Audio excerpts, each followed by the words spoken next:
Hey, what's going on, guys? Looking at Francisco Lindor. We're going to flip it. Here we go. All right, so this is kind of the biggest thing that I'm talking about when I do like an infield analysis in regards to separation into retraction. Again, we're still creating leverage just because the path that our hand is taking is simplified. But as an infielder especially, what's the goal, right? To get rid of it as quick as possible while being powerful. So here Frankie Lindor separates right into his scap retraction, right? Now I want you to notice hand positioning in relation to front foot contact, because a lot of infielders you'll see who maybe struggle with putting the ball where they want. They struggle with, obviously throwing to first. I don't know how to say that any better. I've been there, trust me. So struggle with the yips almost. You'll see that they get their arm out extremely early. So it's almost like they field the ground ball and then their hand just comes up. And then that's when we talk about, early arm raise leading to this glove side pulling early, and then the trunk pulling early. So then you have a very common breakdown with limited amount of separation, right? With the hip and the shoulder. And not only that, but if the glove side goes, you're probably going to be inconsistent, right? So you'll see again, Frankie here, relation to front foot strike. So now this position right here, okay? So he was able to stall his hand raise. So now his hand and his shoulder are there, and his hip is starting to go. So now you're going to create a lot more leverage with the arm. I'm not saying to be late, okay?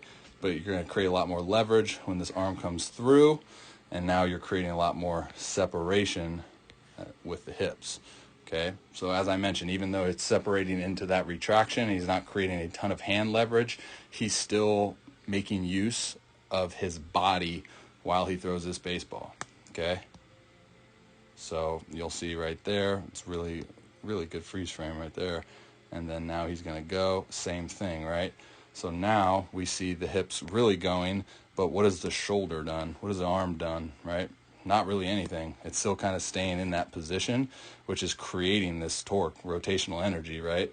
Now the hand has come up a little bit, but it still hasn't begun its throw, and his glove side's still holding direction, okay? And you'll see those hips are really going. Fast forward a little bit, boom. How about that? Now we have almost full hip rotation, and the shoulder is barely gone anywhere, right?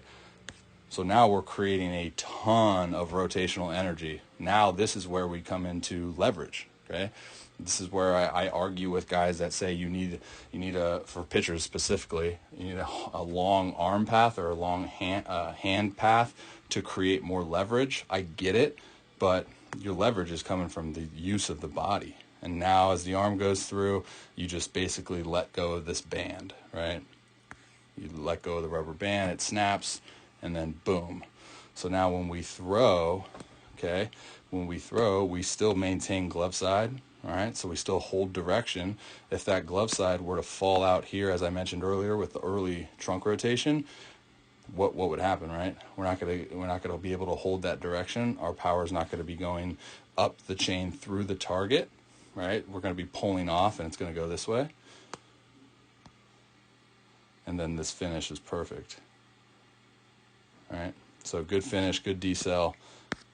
A lot of times you can see guys, like I mentioned, with the yips or just trouble throwing to a target, their fingers will be out when they throw it, so they're like pushing that arm.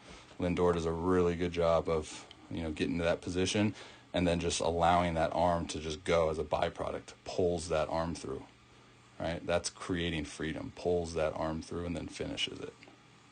So it's funny how that throw was probably like a second long, and we just did a 5-minute video on that. So that's a little breakdown there. I think Lindor's arm action is fantastic. Just because you're an infielder or a pitcher doesn't mean you can't benefit from this, because as I mention all the time with that arm pass simplification, like you can still create a ton of leverage even if you separate right into your retraction. See that move right there at separation? Man, this is nice. Shoulder stays, okay, and the hips go. Watch this. See that? He's going to rotate, right? It's not around the spine. And he's going to launch. He's going to pull that arm.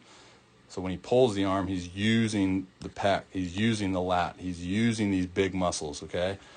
And he's just launching. Now he's pulling that arm through and he's launching. Sets it in the scap, launches, right? Hips freaking work great. Good front leg. Man, all right. I got to leave now because now it's been almost 6 minutes. Hopefully you got something from that. See ya.